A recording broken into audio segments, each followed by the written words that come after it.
Hello, everybody. Thank you for joining us. I am Samantha Harris. I'm the Director of Programs here at Hire. And at Hire, our mission is to maximize the skills and opportunities for formerly incarcerated and system-involved youth and adults here in Orange County. And we do that through employment services, mentorship, and community building. One of our community building opportunities is partnering with Banc of California to provide different financial literacy workshops. And so today we have Adam De Jesus and Jessica Contreras to present on FAFSA. FAFSA. Awesome.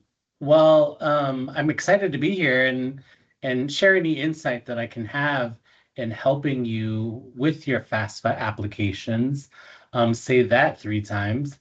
Let me go ahead and share my screen. And by all means, please there's not a lot of us on the call, so just shout out your questions, or if you want to stop if I'm going too fast. I like to use the emojicons or the reaction icons on Teams. So by all means, please use those. Oh, wrong one. I apologize. All right. Give me a thumbs up if you can see the presentation. All right, my name is Adam. I work in talent development here at Banc of California.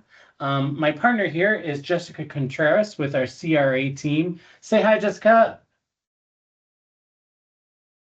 Maybe she can't hear me. I apologize. Like I said, if you have any questions or if you need anything, just go ahead and stop me.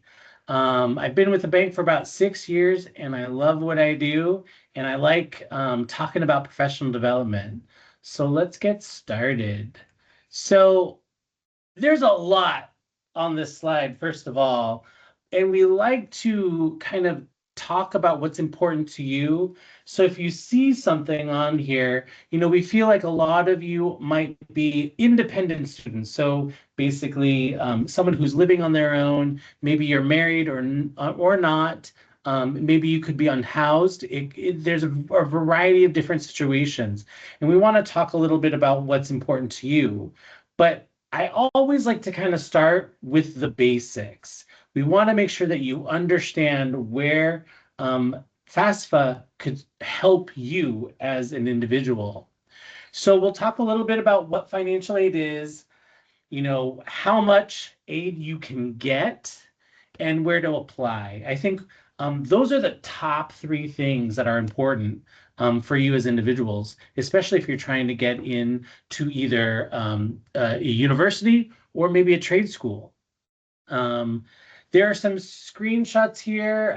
Some of them are clear, some of them are not, but we will try to explain those to you as best as possible. The great thing about it is the website for FAFSA has a lot of different videos, and I recommend that you review those videos as you go through the application process, because it's a very step-by-step process. I always say, because a lot of us maybe order things online, like maybe we order from Amazon or maybe we order things on eBay, whatever it is. Nobody really taught us how to do it, but it's very user-friendly, right? So you can go ahead and order something online and have it shipped to you. Same thing with FAFSA. I mean, it guides you through their website by asking you a variety of questions so that you can be routed appropriately through the application. All right.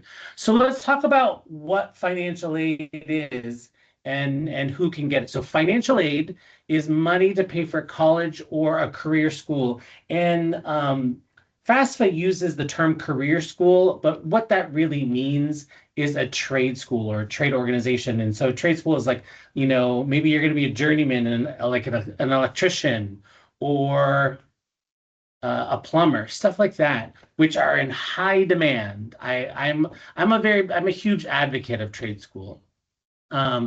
You can get more information about the various types of financial aid available, whether it be grants, work study, where you would actually work at the school part-time and earn some funds that way. There's also loans and scholarships.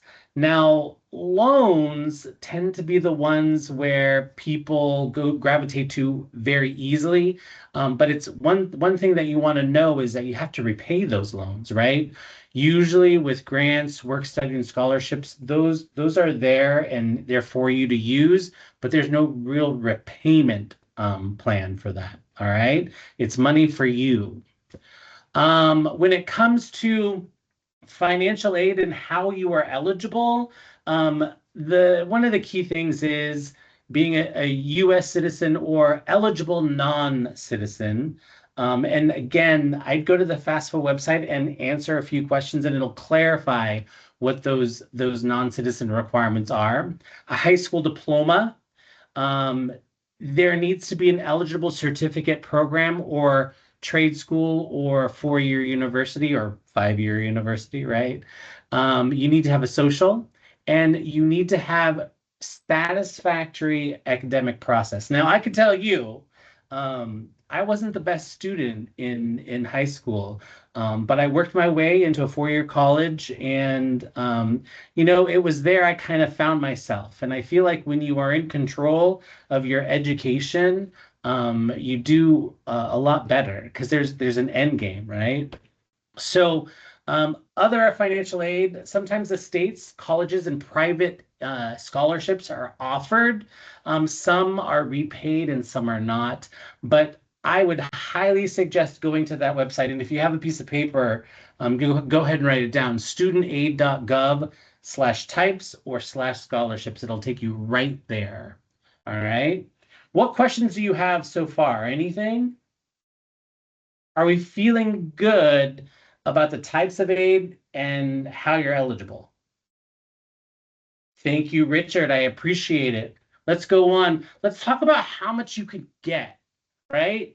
Now, the biggest thing that you want to know is you don't want more than you need. And that's basically the parameters around it. Because I mean, if school's only going to cost 10,000, well, can you imagine if they gave you 50,000 for it? A lot of us might be spending some of that money, right, on other things, and that's really not allowed. So they really look at what your need is, all right? So as you can see here, there's two different acronyms that I want you to be familiar with. The Student Aid Index, or SAI, and the cost of attendance, which is also referred to as COA, right?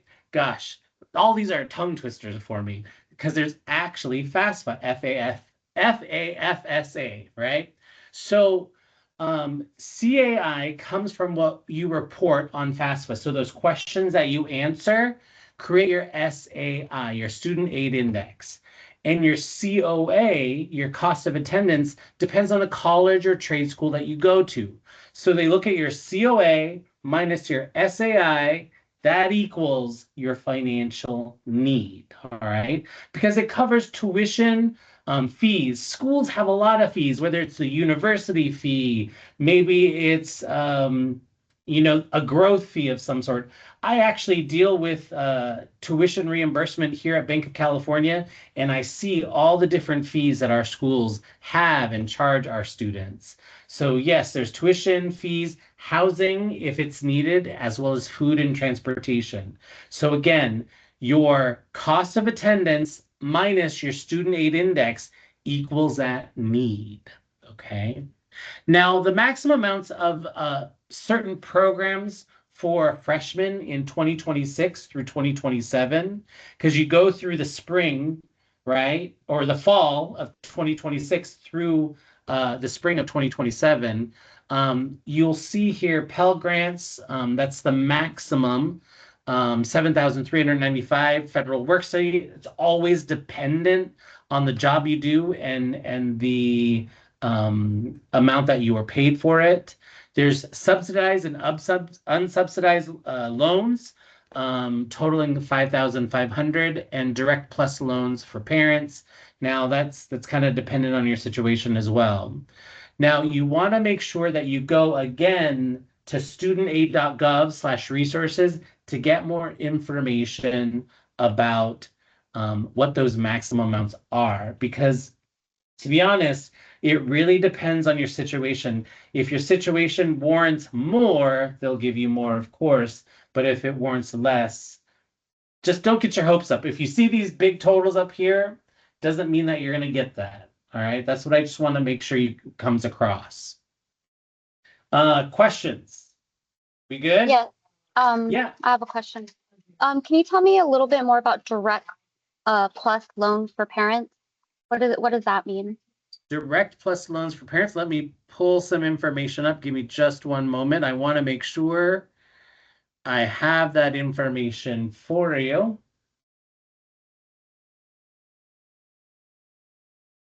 So the Direct Plus loan is available to graduate and professional students, but this example that we have here, because most of us are incoming dependent freshmen, so we only mention it because it's we want to make sure that the parent can get a plus loan. So as you move throughout your career as a student, that might be available to you. So it's not available to everyone. Yeah. So for example, I have two 19-year-olds in college, and then I have one that filed dependent as an independent. So I have three in college, but one filed as an independent. So you have three in college and one's a dependent, One's filed independent. one files independent, and you want to see if they're eligible for the Direct Plus loan? I just wanted to know if they're all of them are in community college. That wouldn't apply at this time since it's You know what? I wrote that down, and maybe Jessica, if you have an opportunity, maybe you can plug that in and see if we can get some additional information for Sammy on that. So again, three college students, one is an independent, and we're looking at Direct Plus loans. Yeah, if I'm not mistaken, I believe because there are limits for the student to get loans, they also allow the parent to take out a loan for their student. But there's also a limit to that, and I believe it depends on how much the student is getting as well. Got it. Thank you. Yeah, because I do know I've had friends who their parents had also had to take out a loan. And it just really depends on the tuition for the school, right? Every school has a different tuition. But I'll definitely look into it a bit more, but I believe that's what it is, just because there are limits to loans for students. So if the student needed additional kind of, And I could do it on their behalf. yeah, you can do it on their behalf. Got it. Exactly. But they will Okay. still take into account the grants that they're receiving and the loans that they are pulling from like under their name. Perfect. Thank you. Thank you, Jessica. I appreciate that. Richard, you had a question. Yes, I do have a question. Can you explain a little bit more exactly the SAI, the Student Aid Index? The SAI, let me see if I can get additional information. Give me just a moment. Mhm.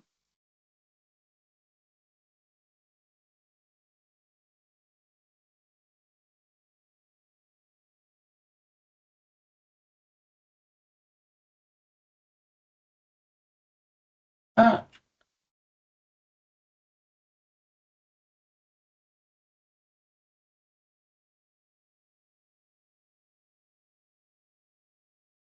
all right. So hopefully this might help a little bit, Richard. Okay. But what the SAI represents, so there's a range of 1,500 to 999,000. A lower SAI means greater financial needs. So basically they score you, all right? And it does not represent the amount a family must pay or the amount of aid a student will receive, but is used to calculate the financial aid. So they use that score in FAFSA to determine where that amount you will use to subtract. Okay. Okay. And how it's calculated is income, assets, and your family size, including your dependents. All right. The formula varies depending on whether you have dependents, if you are a dependent, so basically you're being claimed by somebody, typically it'd be your parents, as well as if you're independent with dependents or an independent without dependents. So that will create a score for you, and it fluctuates depending on those things: income, assets, and your family size, and if you are dependent or not, or if you have them. Does that help, Richard? Okay, so in other words, it's basically, I guess, what you have. So what Yeah, a will lot of it happen is like your income, and it's typically tends to be based off of your taxes. So one of the documents that you should have when applying for FAFSA are your tax documents, Okay. because in your tax documents they'll say if you have dependents or if you're a dependent, and that will kind of help. And it all, there's like all of the brackets that pretty much the government puts into place when it comes to your income and financial need. That's kind of like what they base it off. Your like low income, middle income, higher income, and then with your taxes and all of it. But I don't believe you need to pull out like make the calculations to get your financial need. When you apply, if you have your taxes by submitting all the information in your taxes that they're asking for, that they kind of calculate it based off of that. Okay. So I don't think you have to worry about finding what your SAI is. And I think that's key, Jessica, like you said, because you're going to be answering questions, Richard, as you go through the application process. And every answer you give generates an amount or score. And especially as Jessica said, once you upload your tax returns, that again adds to that score. So it'll generate it for you. You don't have to calculate it at all. Okay. Does that Got help? it. Oh, it does. All right. I also added a link to the chat. It just kind of breaks it down even more if you really want to understand, how it's calculated. Like there's a lot of questions and answers on there that will definitely help. Got it. Thank you. I see that. Thank you, Jessica. I appreciate that. So let's talk about how you apply. Basically, just go to fafsa.gov, and you will create an account through there. Now, the one thing that I thought was really great about the system, because it seems like they've worked on the system quite a bit, is if you are having a parent complete a portion of that, or a spouse, the FAFSA generates a code for them so that they can quickly match them with your application, which is great. There's no searching or, hoping that somebody on the back end will match you and your spouse or parent. All right. You want to make sure you gather some documents beforehand. And I would say try to get an electronic version of the documents, because that will make it easier to attach. Because if you start the process of FAFSA, what makes it go faster is if you have everything readily available electronically. So scan your tax returns, scan any type of records like child support received, maybe statements that you have for your savings and checking accounts, any investments. And then you'll also need to make sure that you have Social Security numbers for your parents, if you have them, or your spouse, right? Questions on that? Right. So I believe, how do I apply for aid? Well, you're going to go through the process. As you will see, it just walks you step by step, and basically each page of the FAFSA application guides you, whether you're watching a video and answering a question, or it gives you information on the screen and you have to determine, select a choice, and based on those choices, it'll move you to a specific page. All right. It says watch for responses by email or mail, confirming that your FAFSA form was processed. So once you are complete, you should get a confirmation message via email. All right. It says one of the things that you want to make sure you don't do is don't update info that was correct on the day you signed your FAFSA form. So again, make sure that you are being true and accurate. And if something changes, you'll want to make sure that you there's a link that will allow you to either if there's something that's simple that you can re-upload, but they probably will have you redo it if it is a mistake for your like social or something to that effect. All right. The key thing is to just watch for emails from FAFSA or from the schools that you are selecting in your application. All right. So, when it comes to the types of applications, I can use an example if you wish, but Samantha, Sammy, or Daniel, do you know if any of your participants would be dependent students?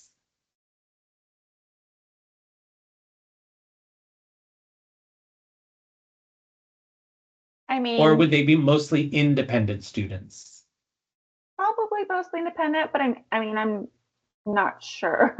Okay, you know what I I did can have a do. question though, and I don't know if you can answer this, but if I feel like I ran into this at my old organization, but if I'm a dependent, like my parents are claiming on my taxes, and I'm interested in applying for financial aid, but they don't want to provide any tax documents or anything like that, am I limited on what I can apply for? Or is this another route or something that someone can do? There's a route where you can do a provisionally independent student application. Okay. So basically, if your parent is not willing or cannot provide documents, you can apply provisionally as an independent student. So there's and again, as you walk through the process of FAFSA, you would answer that question. It's like, would you be able to provide these things? And if not, it'll kick you over to additional questions. And so your application then turns into a provisional independent. What I can do, because the process is virtually the same, it's just dependent on certain screens that you may see. But what I can do is I can quickly kind of show you what a dependent student parent or a dependent student who invites a parent looks like very quickly. And then Richard, what type of situation do you think you would be? Would you be inviting a parent or spouse? Or what type of situation, if you could share?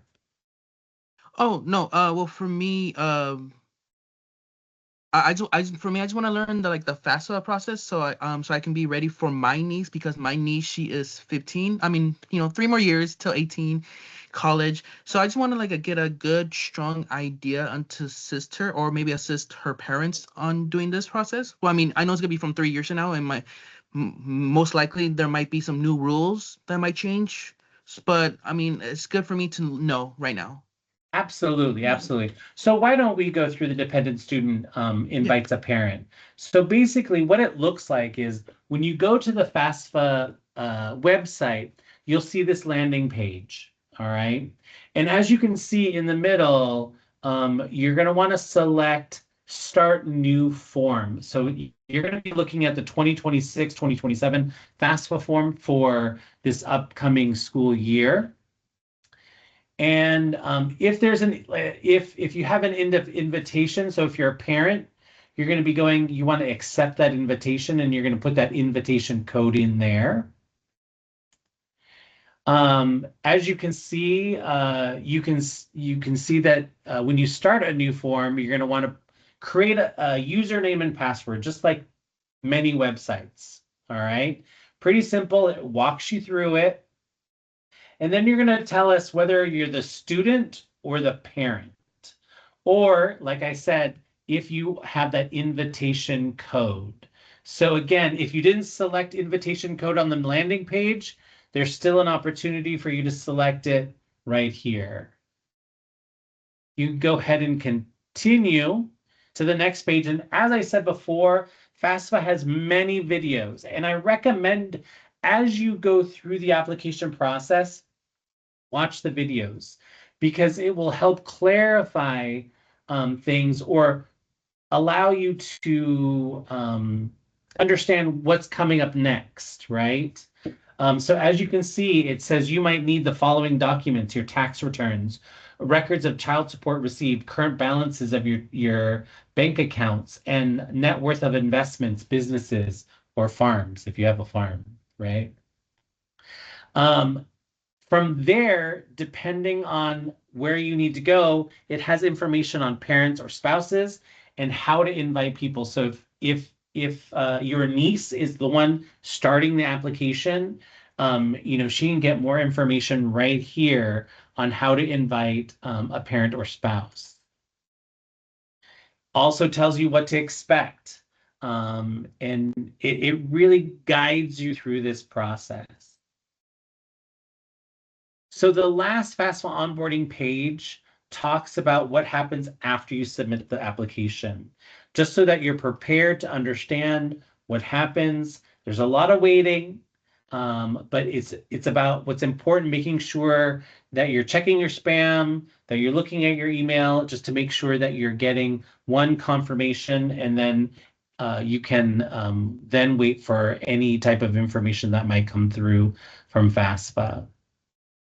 So this is the first page within the student section. The students can verify all their personal information, making sure that it's correct. They want to make sure that you select your residence as well as how long you've been a resident of such state. Then you're going to provide consent to obtain tax documents primarily.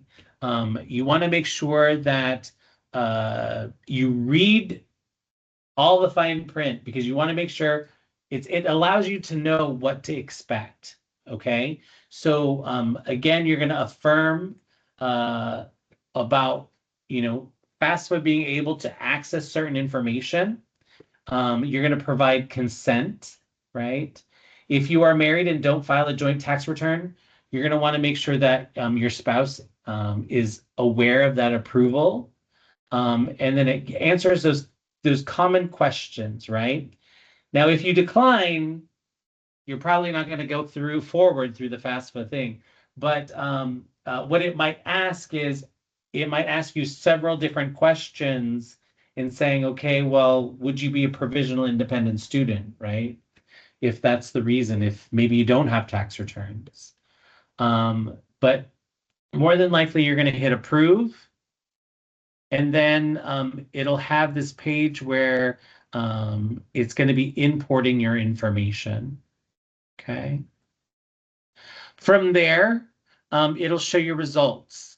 Now, in this example, it says, sorry, data could not be retrieved. This was just a fake example. So they're not going to get pull reports on a fake person, but hopefully your information will be imported. And then this is where you're going to answer questions about your circumstance, okay? And this is where you would answer questions about your living situation, dependents, and whatnot. So as you can see, your first question is, are you single, married, remarried, separated, divorced, or widowed? Depending on your answer, it'll shoot you in a specific direction. What year are you when it comes to the college, into college? For your niece, Richard, it would be first year, right? And then it would probably be a different date. When the student begins the 2026-27 school year, will they be ready? Already have a bachelor's degree?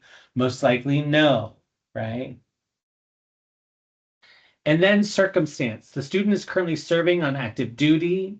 The student is a veteran. The student has children. At any time since the student turns 13, they were in foster care. So you're going to want to select whichever one of these situations apply to you. If none, then at the very bottom, there's none.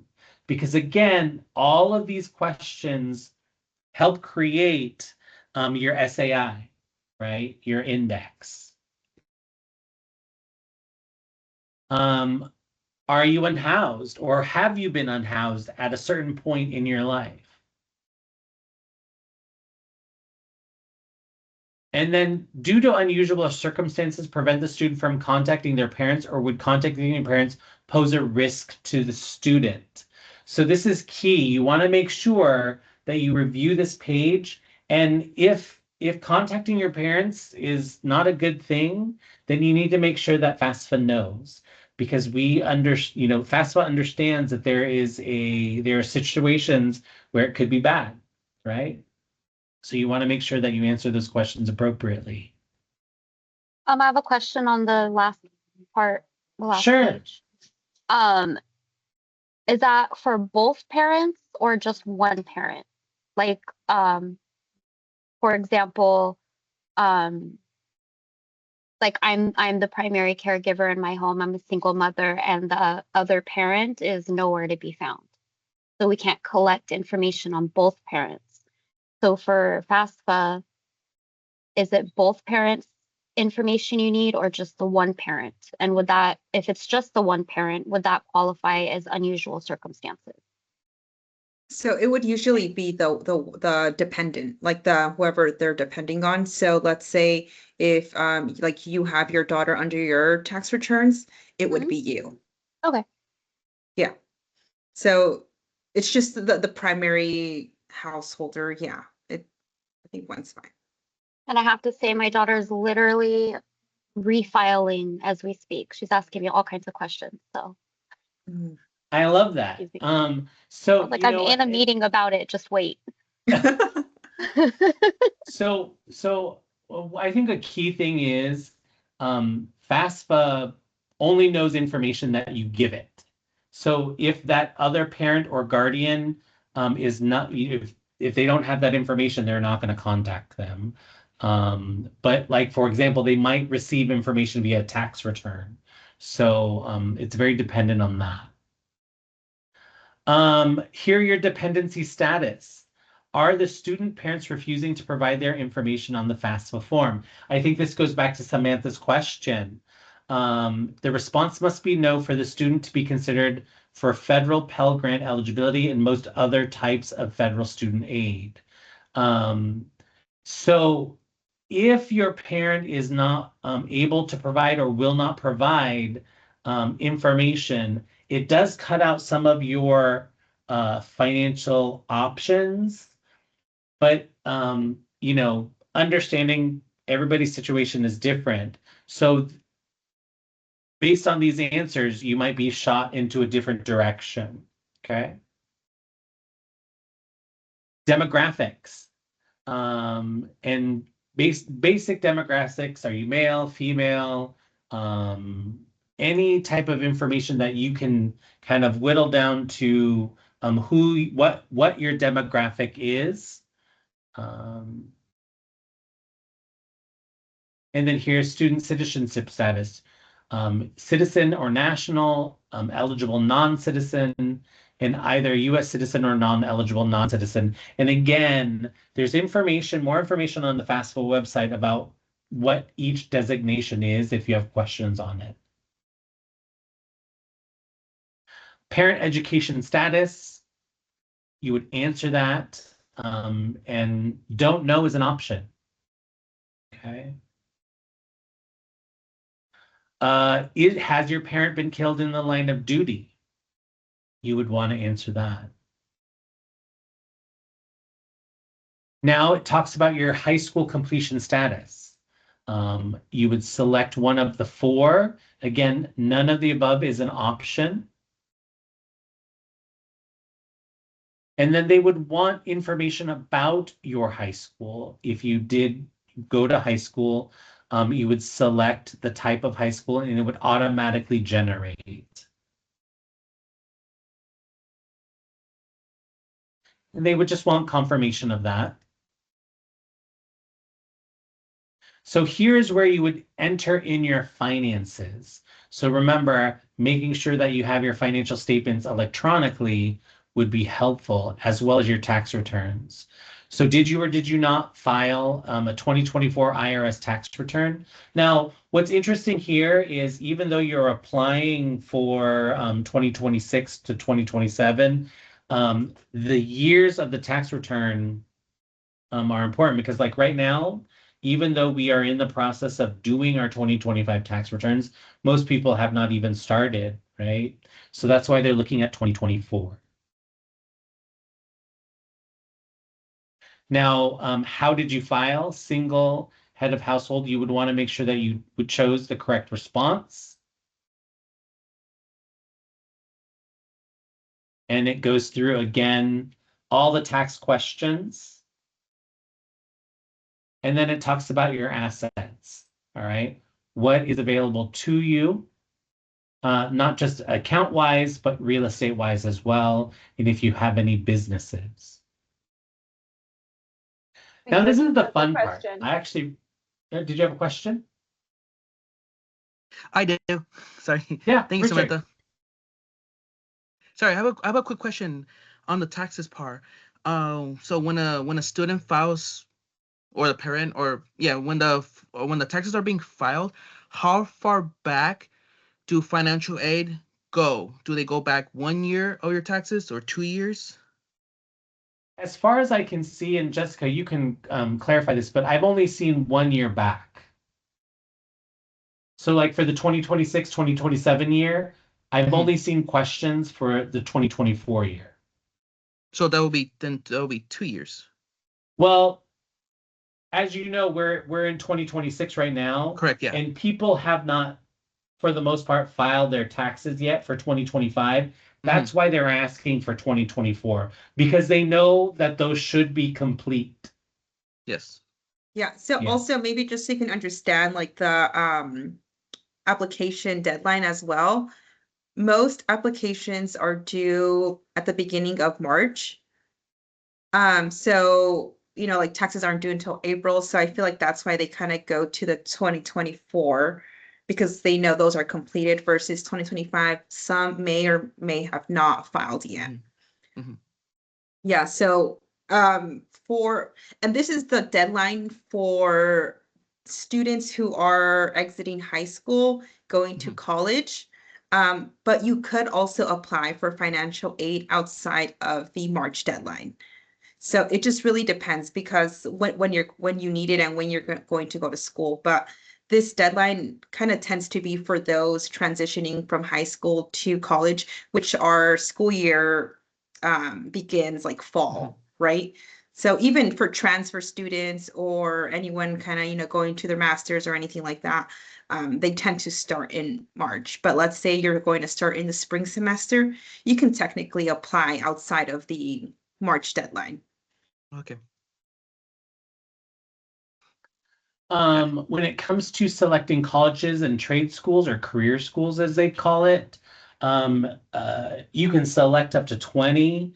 It'll have you search by state or school code. Most people don't know the school codes, but you would just type it in, select the ones. As you can see, it's just a point and click, and you would add the various schools.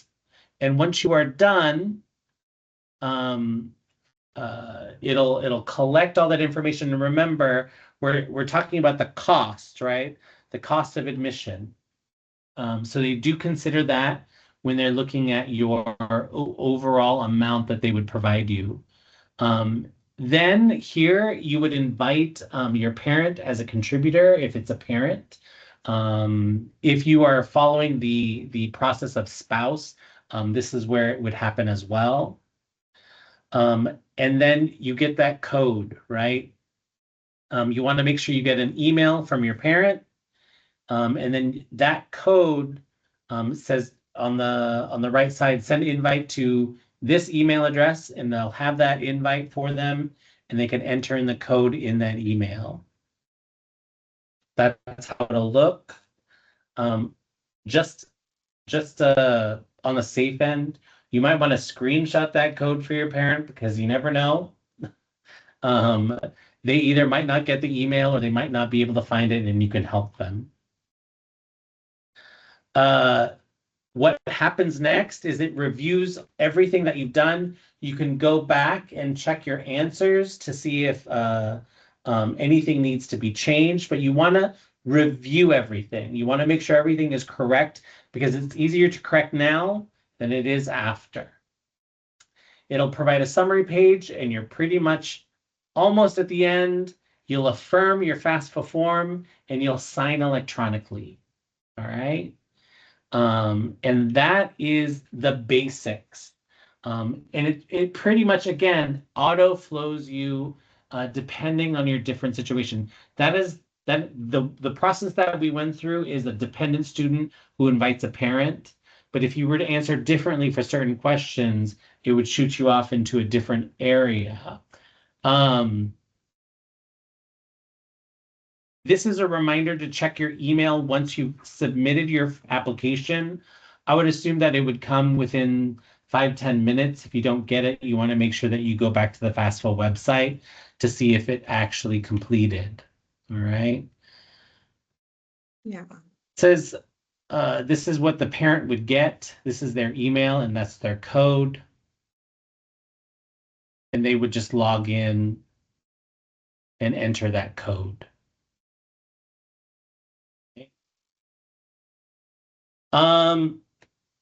When it comes to other types, I know, Lee, what we can do is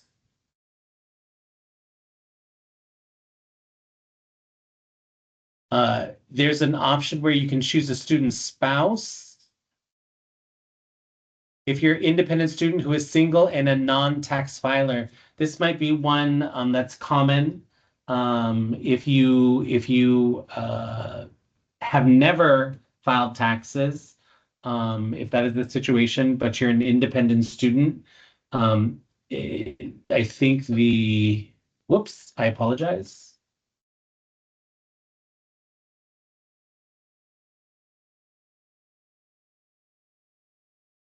Let me go to this section. I do also want to share that I know, Sam, you mentioned about those who did not file taxes, or that they want to kind of apply without their parent in a way. Financial aid, like this FAFSA application, is just one form of funding, but there are also other scholarships or grants that come directly from the school, which are a bit more, the application is a bit more on like the academic aspect of it. So like, how are you doing in school? You know, your grades, your GPA.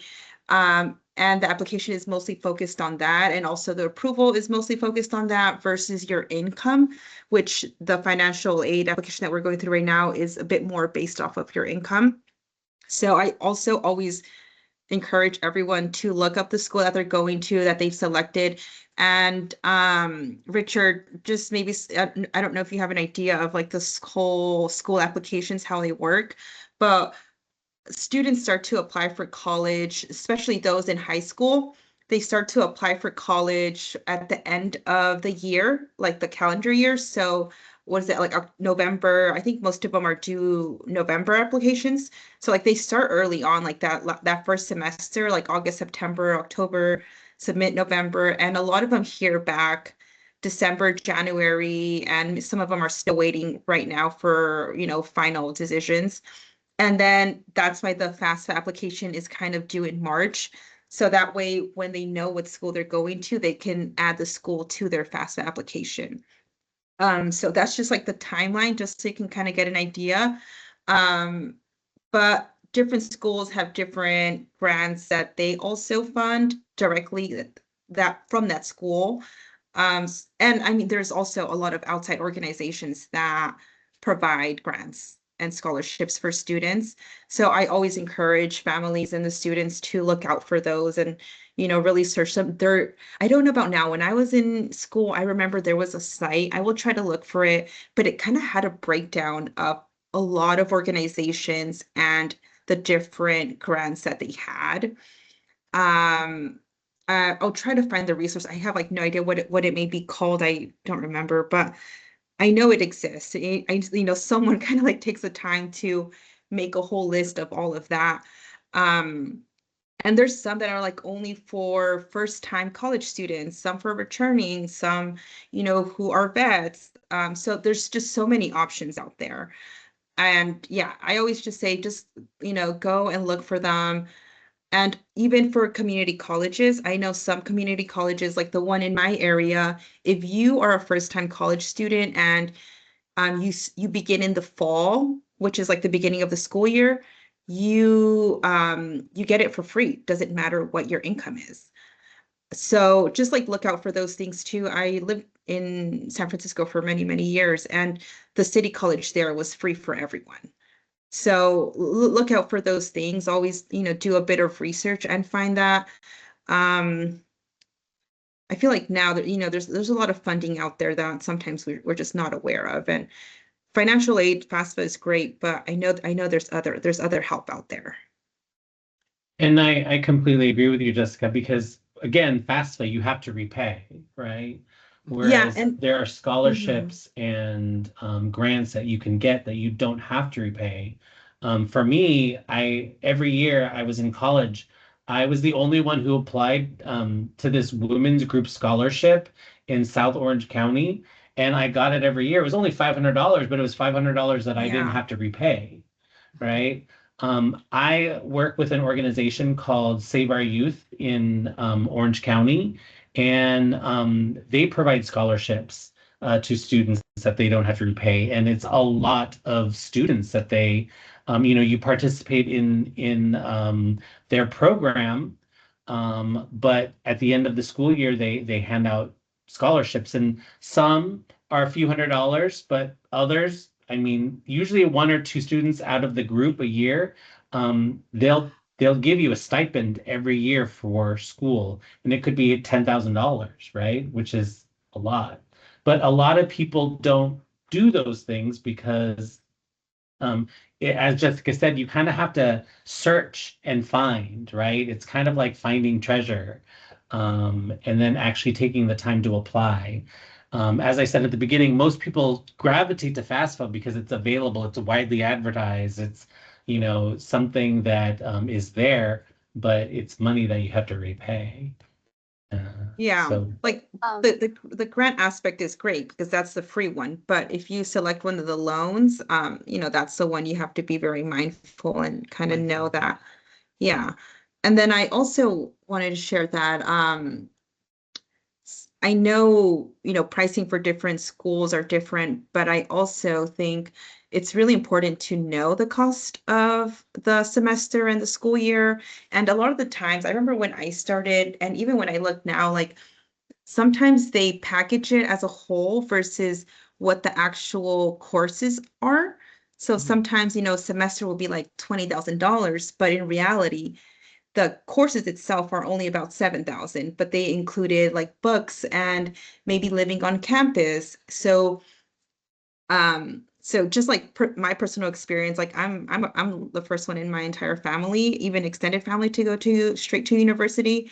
So like when I saw that number, I was like, oh my God, that's a lot of money. But in reality, it was only like the semester itself or the school year, the classes were only 7,000. And then there's always other options where you can either rent books or buy used books. There's also really great sites where you can buy used college books and not have to pay the full price of, of a new one, because they can get really expensive. So just like little things like that, I definitely do recommend. And just kind of getting a better understanding of how much. So if you do have to get a loan, you can kind of see, okay, I'm getting this much in grant. Maybe I just need $1,000 to cover the rest of the tuition, versus thinking, oh no, it's like $20,000 versus just 7, 8. Sammy, what's your question? Not so much a question, just a comment along the lines of scholarships. I don't know if a lot of people know this, but if for the parents, if they're a part of a union like electric union, iron workers, railroad, um, they do offer scholarships to dependents as well as the workers. It's quite easy to sign up for those scholarships. Also for Native Americans, if you have your Native American ID number, there is a ton of scholarships available. Some you have to write a short little story on, but those are also options as well for anybody that needs to know that. Another option I know that we have here at Banc of California, if you're a lot of organizations that you may work for, maybe one of your child, a huge employer here in Southern California is Disneyland.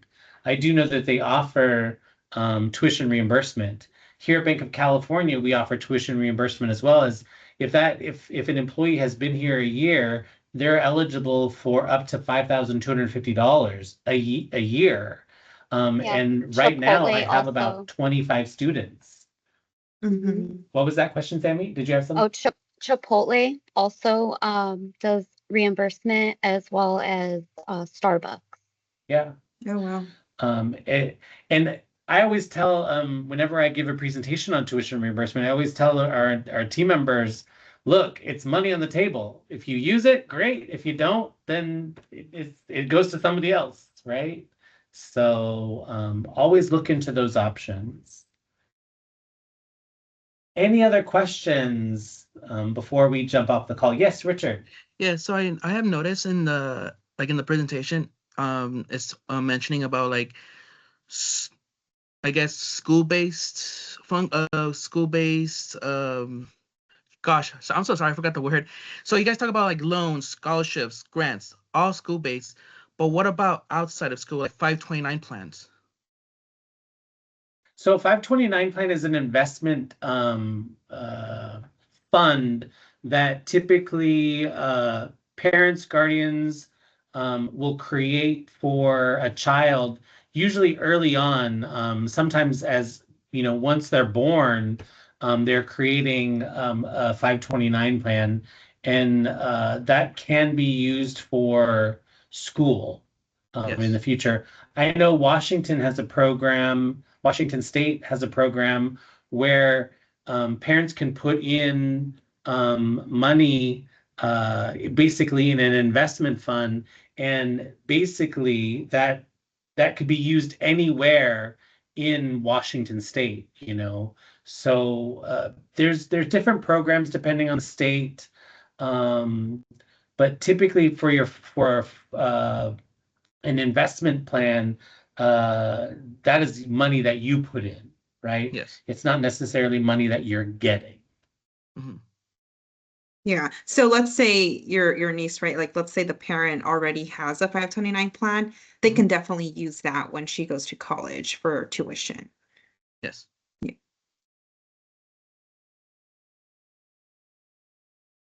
What other questions?